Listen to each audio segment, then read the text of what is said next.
Okay, we are live.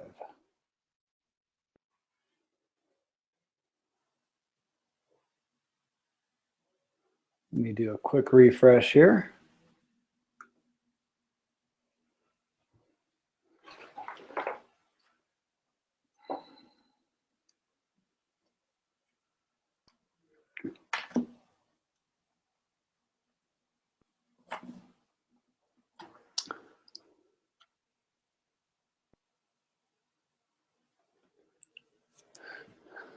And just about there.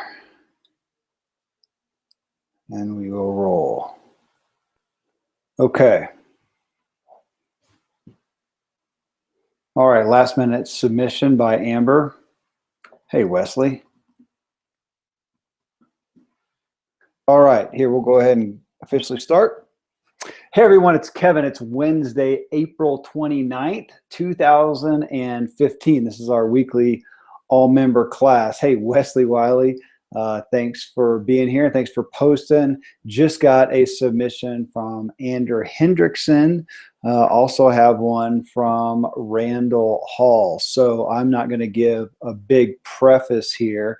We'll just dive into these and keep our class concise today. So I titled the class, I'm the Only Blank That Blank, which I initially got from Jimmy Gibson, who was with us for a long time. Just an incredibly brilliant guy when it comes to branding, which you can actually see him at jimmygibson.com, JIMIGIBSON.com. And he's got a couple different endeavors.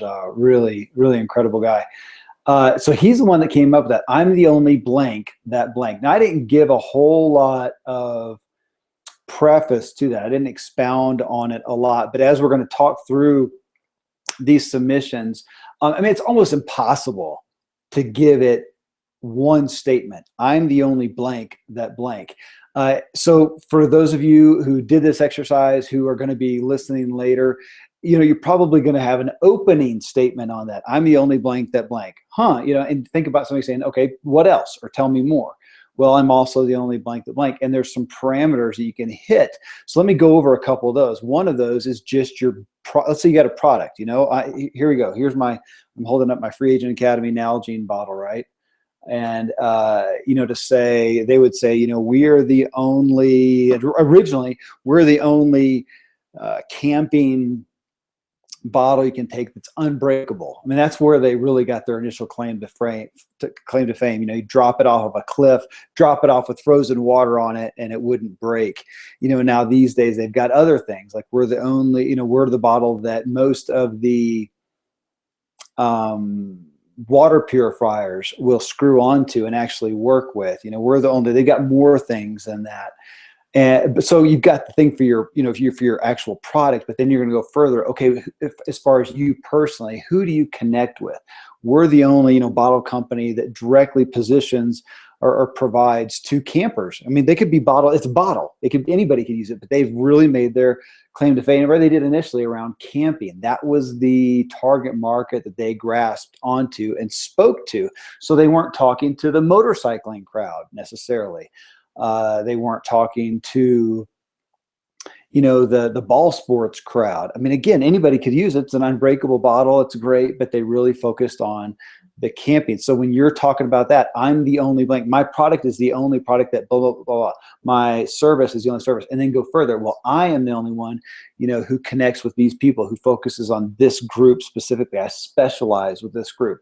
And then you can go further, say I'm the only one, and then talk about your own experience as well. So you're probably going to have multiple ways of saying this. Ultimately, though, the overall point, the concise point, if you don't listen to anything further in class today than this, is what differentiates you from other similar products or services. That's what I sent out to you today. And that's the thing that I like to look at. That imagine if you're standing on stage and you are with 10 other providers who provide a very similar service. There's very few of us that can stand on stage and say, I'm the only one that can do this.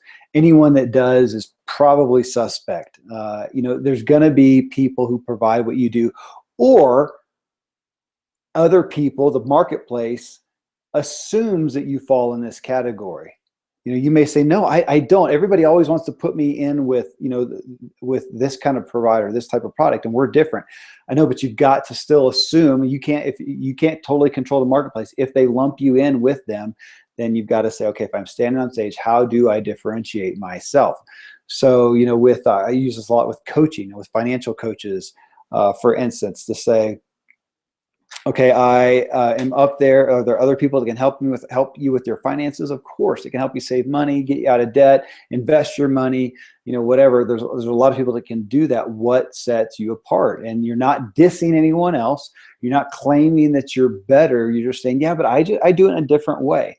I really like to, let's use financial coaching as an example. I like to help those with low income people or families get out of debt. Okay, that's pretty good. Who focuses on that? I do that, so I can specifically speak their language. I understand their problems, and then it'd be even better if you told why. You know, I'm the only low income, or I'm the only person who has experienced that. I was low income and in debt, and I walked out of that. We use that a lot in weight loss. You know, you want to hear it from the person who has actually done that. Now, you know, hearing that, you might say, gosh, can you say I'm the only? Well, no, but take that with a grain of salt. I am one of the few. I specialize in. Unlike a lot of other people, I am the only blank that blank. And if you go ahead and take this in the exercise and get broader with it. I am the only blank that blah, blah, blah, blah. Number two, I'm the only blank that blah, blah, blah. And you can talk through that. And if you look at the people that you know, the providers, they're generally known for something. Now, I'll give you a caveat, because you're going to find somebody who's succeeding and you say, gosh, I can't figure out where their, you know, what their claim to fame was, and yet they are doing really well. It may be because they're the only provider that got exposure through somebody else. You know, if you say, hey, I'm just the, you know, guys, nobody's ever really made a great book on cigarette trays that actually succeeded, except for this guy. How do you do it? Well, I'm the only guy who wrote a book on cigarette trays that Oprah promoted. Okay, that makes sense. I mean, there's going to be something. If we look at the success stories, if we look at the people in the category that you're in who succeeded, there's going to be something unique that set them apart. And it could be just an opportunity. So you can do that too. Screw this whole assignment as far as you trying to stand out. And if you can just be the first person that, or one of the few people that Oprah recommends, or Richard Branson recommends, or name your famous person that Dave Ramsey recommends, that's okay too. Something though is going to set you apart, or you're going to be struggling in vanilla mediocrity and anonymity. That's what we're looking for, is that thing that sets you apart. So, okay, Wesley, man, it's you and I today, but I'm going to start off with who actually, you were the first. No, Randall posted first. So Randall is he has a business that's working. It's similar in makeup to Free Agent Academy with a membership, and he is it's called Synergy for Ministry. He's trying to work with people in ministry and serve them. He says, I've struggled with this question and I'm not sure why. I have 3 responses and I don't like either of them. First one, he says, I'm the only person that knows what I'm trying to accomplish with Synergy for Ministry. Okay, and thank you for posting that and for admitting your struggle with that. So let me right off the bat frame this exercise. And I always am able to frame it better after I have the initial questions come in and realize, yeah, I wish I'd have framed it in this way. We're talking about the benefit. I am the only blank that blank. You've got to be in your listeners' shoes and say, and hear them saying, why do they care? What's in it for them? And this is age old, you know, that's age old wisdom. WIIFM. What's in it for me? So that I'm the only person that knows what I'm trying to accomplish with Synergy or Ministry. That's for you, Randall. Nobody else cares. I mean, you know what I get. You get the point. Nobody else cares. That's not what it's in it for them. Number 2, I'm the only company ministry that's trying to be as comprehensive as I am. It still doesn't. You have to say how you're being comprehensive. You got to speak to the person, to the audience in front of you. I'm the only person that will be able to change my financial future. So yeah, to some extent, you may have misunderstood the exercise. Though, your last one that you just sent me a minute ago, you said, I'm the only company or ministry that's trying to minister to the regular church and not the niche, which is very traditional or very contemporary. Okay, that's a little better. That's a little narrower. That's a little bit in it for a certain type of person. And they could see, they go, okay, how? Now that'd be the answer that you, or the next question that you would answer is how. I'm the only company ministry that is trying to minister to the regular church. Okay, what you want to do to continue this exercise, Randall, is to say, I am the only company ministry. I am the only, what are you providing? What is it that you're providing them?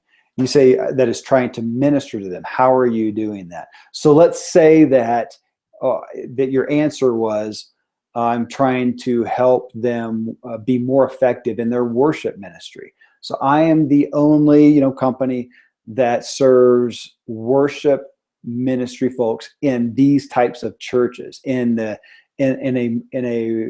more of a regular church, not a niche church. Very traditional or very contemporary.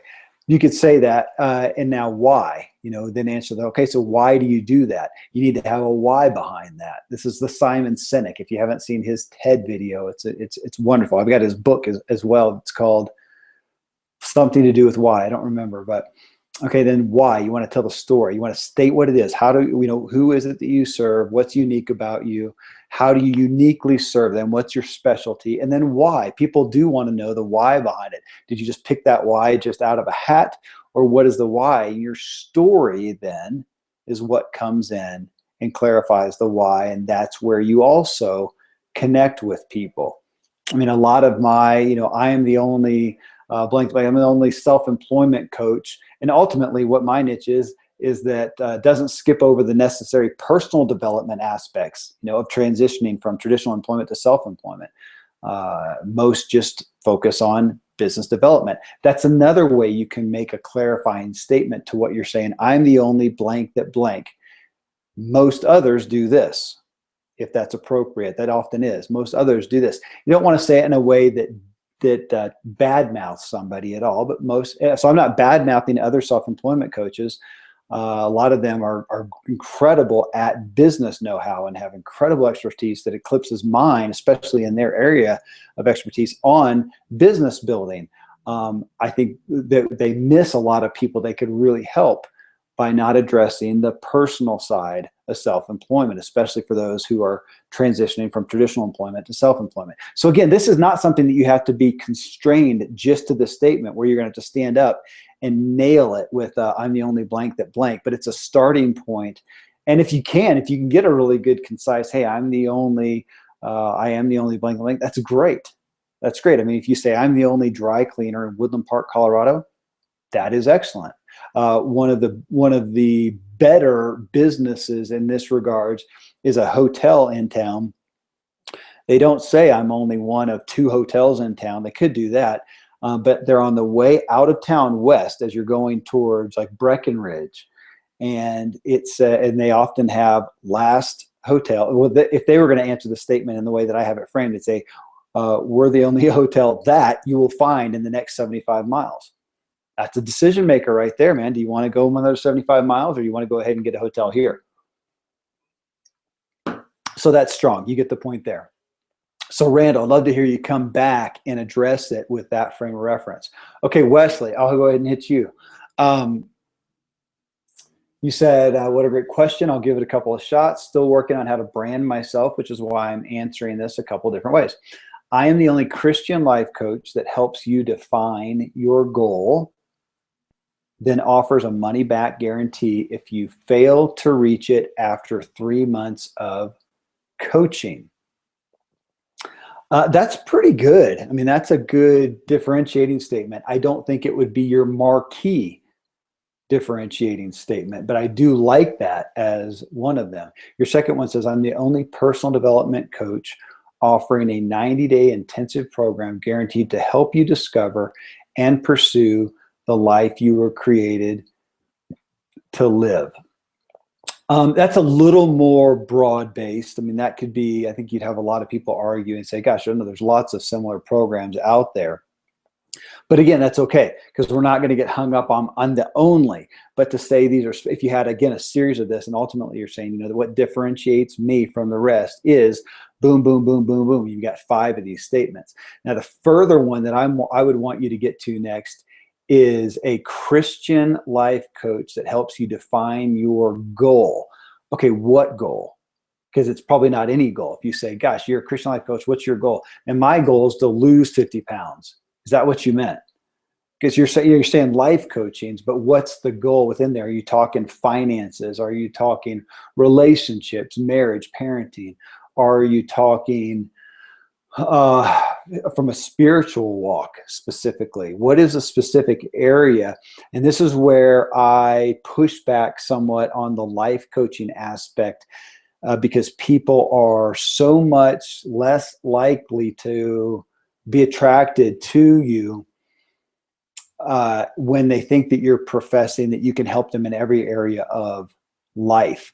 Now, if that is solely your goal, your concept, then I would flesh that out a little bit and make a differentiating factor, almost like a contrarian standpoint. We are in such a specialist society that somebody wants coaching for their finances from a finance coach, and they want it specifically in the area that they need help from. Do they need debt reduction? Well, you may have somebody who's wealthy who's saying, no, that's not my problem. I want investment help to help increase it, or I want help safeguarding it, protecting it. Or it's somebody in a middle income area who's wanting help leveraging what they've got, and they're not in that big investment arena, but it's a lower one. But finances, is that really, people want a finance coach, they want a marriage coach, and they may want somebody who's specific to their type of marriage issue, which may be somebody who had an affair. They want somebody who's doing health, wellness, exercise. It's different. Do they want muscle building? Are they training for a marathon? Are they trying to lose weight? And they want a specialist in those areas. So if you're just saying, hey, I can help you anywhere, people generally don't believe it, unless you are saying that, hey, you can, here's a way to go after that. You can have specific success in specific areas, but if you miss the whole life, balance is a word that's a little iffy to use these days, but the whole life concept, you're not going to have overall success. I'm the one that helps you manage all of those areas and help bring them to alignment. But then I would further that to say, I'm not the expert in each of those areas, but we'll come take the context and see where is the most acute area of your life that you need help, and then find the best resource for that. I've done that a lot within business and say, am I a business consultant? Which I get labeled as a lot. You can't really say that. What type of business? If you've got a Fortune 500 company, I'm not your guy. If you're looking for somebody to help you with just your, with a $100,000 or $1 million advertising budget, that's not me as well. If you have a manufacturing company and you need help in your operations, I'm not your guy. And I can go down a lot bigger list of things I'm not good at than I am good at. So I don't really say business coaching. I get more specific, branding and positioning and business startup. My book will ultimately be on the pursuit of self-employment. I'm not going to say I have the how-to book on self-employment. That's way too big and broad.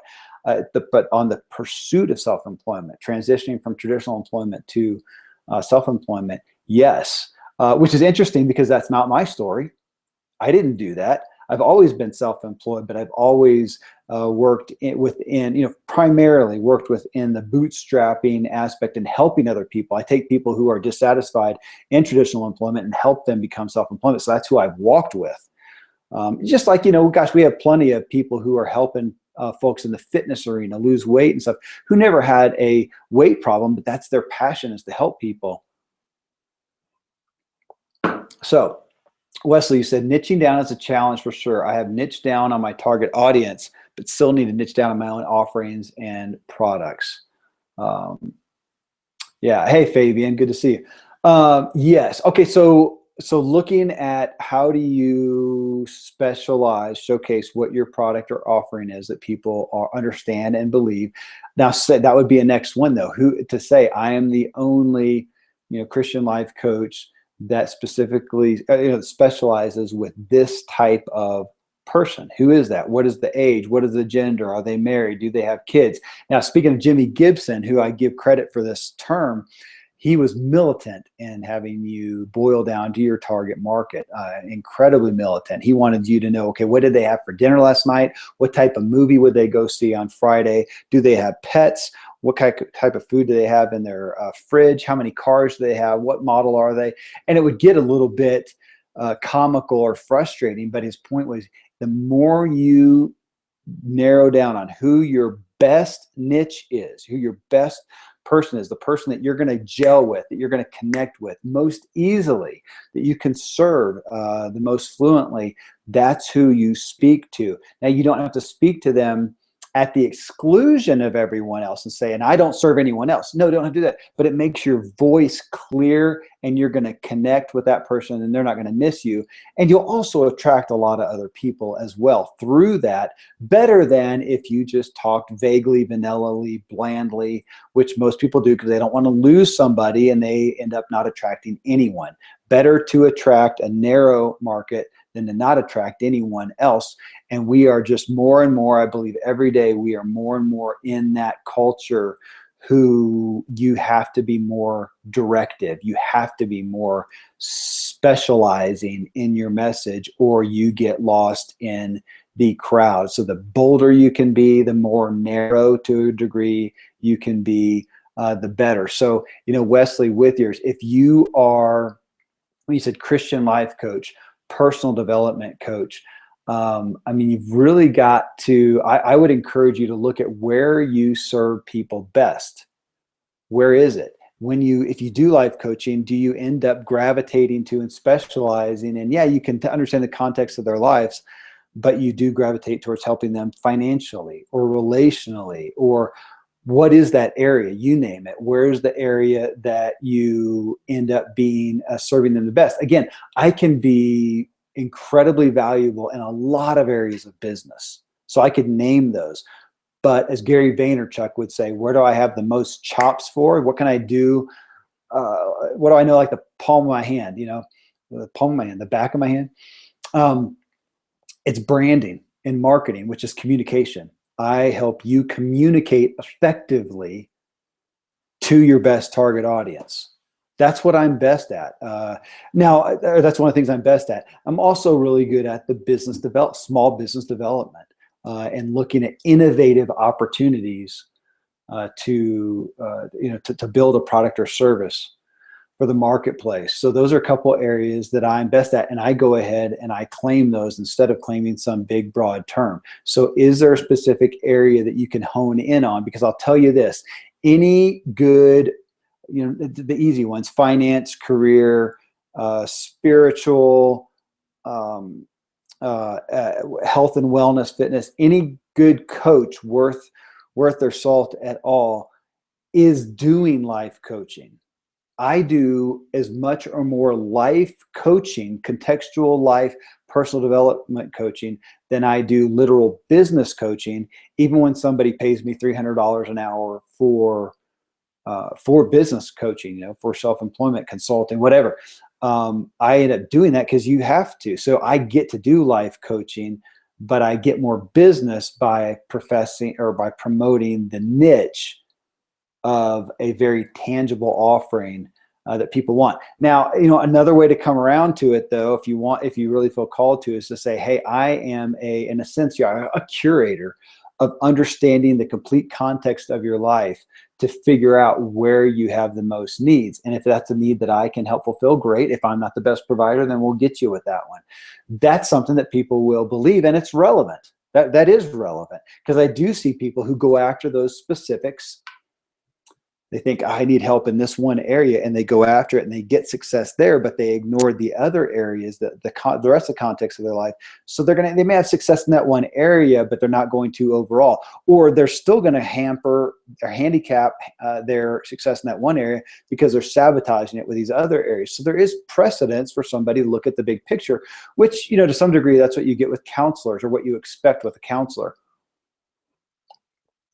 but not as much as a coach. I'm not saying you can't do it. I'm saying it's a little more challenging. There's some more challengings, but you be wise with how you frame it, and it is possible. Wesley, you said, is it okay if every time I really zone in on who my niche is, that it ends up looking like me? Absolutely. Yeah, I would say by far and large, most business people out there, especially who are serving people in a very personal sense, most of them are serving the people that look very much like them. I was here, I was where you are, and I overcame it. I succeeded out of it. I know your story. I feel your pain. I sympathize. I empathize. I was there. I was you. I was you. And now I achieved this. I can help you. That's generally the best story, the most applicable story. But it doesn't have to be. So I'll say it had to be. That's the most common. I don't happen to be in there. I mean, to a degree, I was never in a job or a traditional vocational place and was dissatisfied with it and then tried to get out. I've always been I spent 2 years by choice. I did a gig where I was an employee a long time ago, early on, but it was great. Actually, it was as good as employment could be. I just have always had the desire for the freedoms, for the flexibilities, for the fruit of self-employment, and I want it I want it for other people. Just like I've always been pretty fit and active, and I want it for other people. So I've never been dramatically out of shape, and I've never been in work that I hate. And yet that's who my target market is those people who are suffering in that. And I want them, my passion is to get them out of that. So it can be either way. You can also serve people who you may not have the same story of, but you see their longing and you understand that fruit and how to get there as well.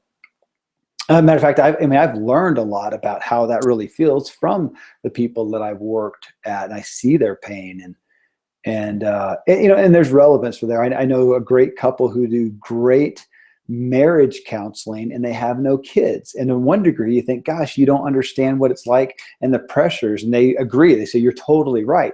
Now, on the other hand, they get to experience marriage in a way that is free from those pressures. And so they get to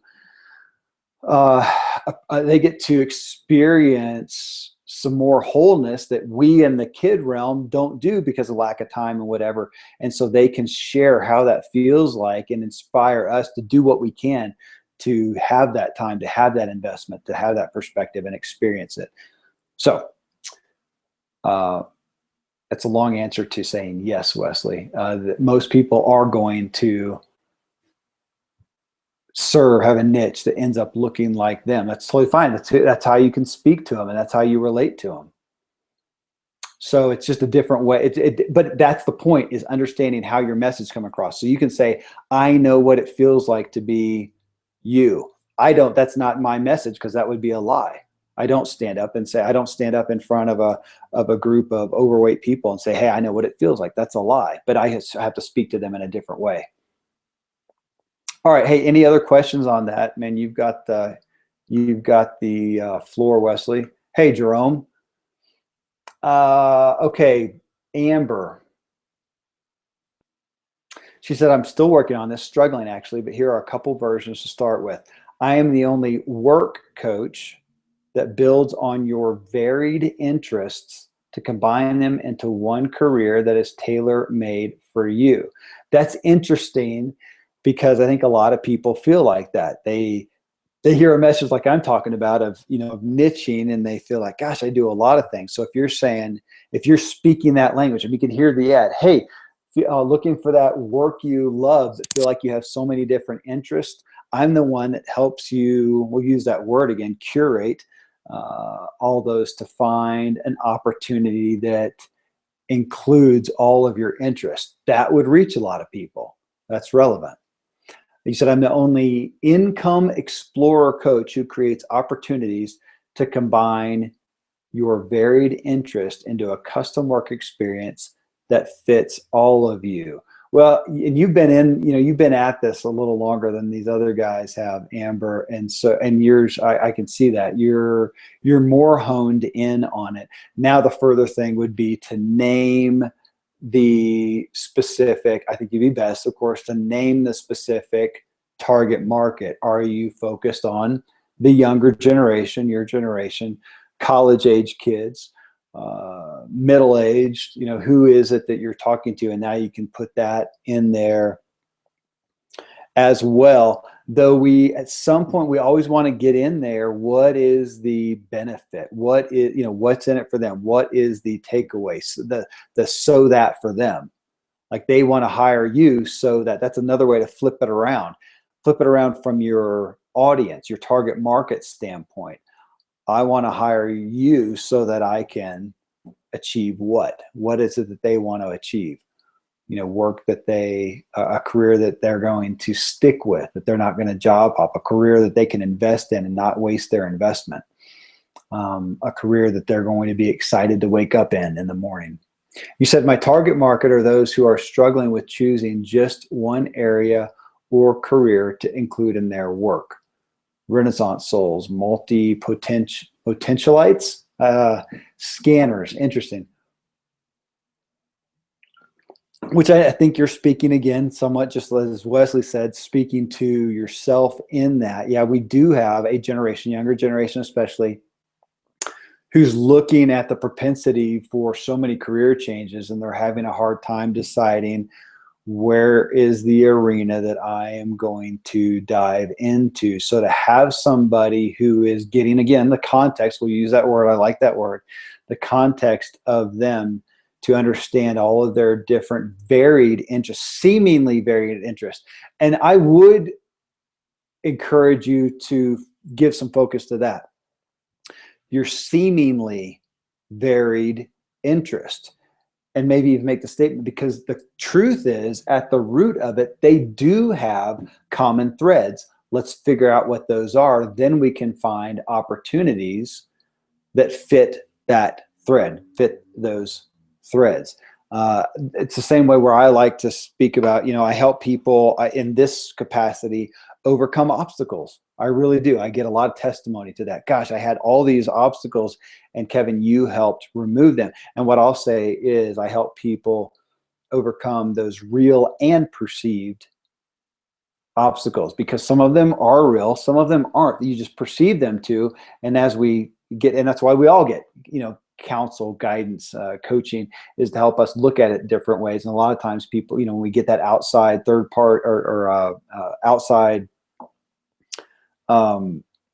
viewpoint, that people can reframe it. We can realize, oh my gosh, yeah, I've seen that as an obstacle, but it's not really. I mean, my gosh, that is a story of my life. I consistently joke to my wife, a lot of home project stuff. I'm often building things, and how I'll see something some way and I'll address it, and then realize, it'll dawn on me, hopefully before I actually do the thing, and realize, oh my gosh, I can't believe I saw it so narrowly. It's a lot simpler. I just need to do X. I just did that with a wood project this last weekend. I was measuring and cutting and doing it, and I ultimately, it just wasn't jiving, and it was kind of getting late, and I just quit.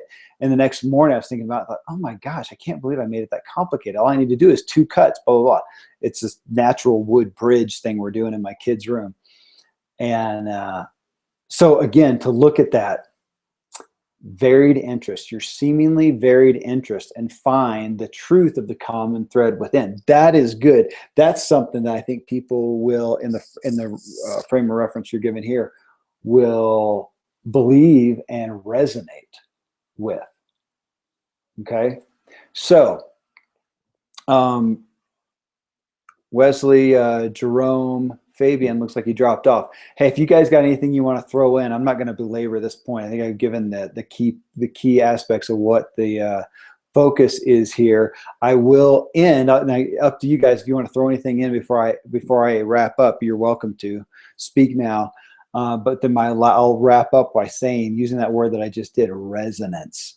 You are ultimately in your brand, in your positioning, in your niche, you are looking for key statements that resonate with the right people and don't resonate with the wrong people. I'm in a medical office standing here right now. And to a great degree, you know, we've got a doctor here, a practice around it, but a doctor who focuses on the causes of your illness, unwellness, and disease instead of merely treating the symptoms. Well, that is unique. And as we go down, obviously, this is my job here as I'm branding and doing the business development here, that we resonate with the right people, that we speak to their emotional hot buttons specifically, and that we are repelling those who we don't need to waste our time with.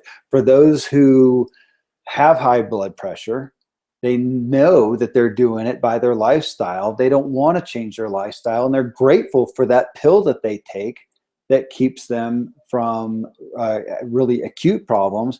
Well, we don't resonate with those people. We don't want to resonate with those people. We want to resonate with the ones who understand that, hey, you know what, your high blood pressure is not because your body has a deficiency of high blood pressure medications.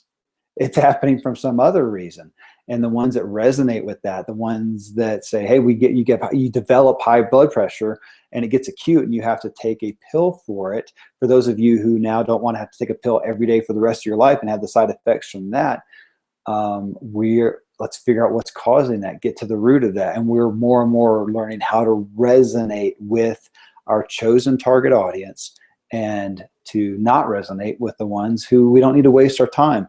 And that comes somewhat into, and this is a good question that we can all ask with our businesses, with most of our businesses, are we trying to serve the people that are awakened to the need for what we have, that are awakened, they're aware, they're awakened, or are we trying to wake people up to the need?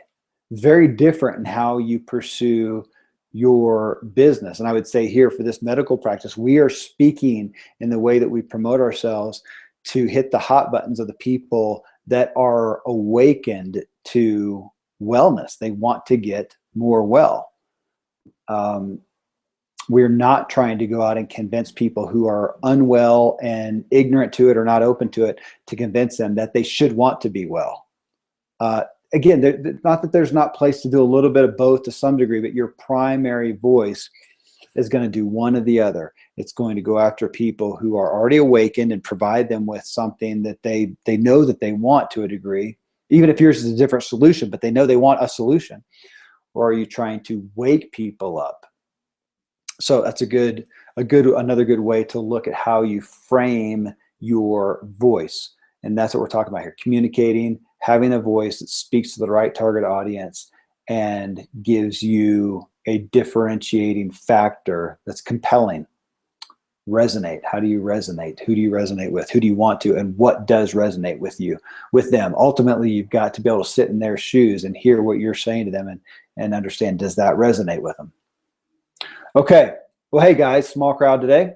Last week was too. So Jerome, Wesley, thank you guys for being here. Randall, Wesley, and Amber, thanks for posting. For those of you who will be listening to the replay, feel free to hit me on that or to go ahead and post your own input, give it a shot with your own business now that you've heard some more of the context. Okay, well, hey, we're at 40 minutes. That's good, guys. Thanks for showing up. Jerome, you said no other questions for now. I'm a terrible student. Haven't put in the time for tonight's class. So sorry. I know you gave so much to make this class great for us. I'll be better in the future. Oh, you're gracious, man. Hey, I just appreciate you being here. I'd love to see your shot at it. So if you take this class info and want to give a shot at I'm the only blank that blank, or some of those, ultimately those clarifying, differentiating factors, please do so. And you can do it here on the class page, do it in the Facebook page if you want to, and we'll talk about it, flesh it out a little bit. All right, Wesley, Jerome, thanks guys. Thanks for being here. Have a great rest of your day.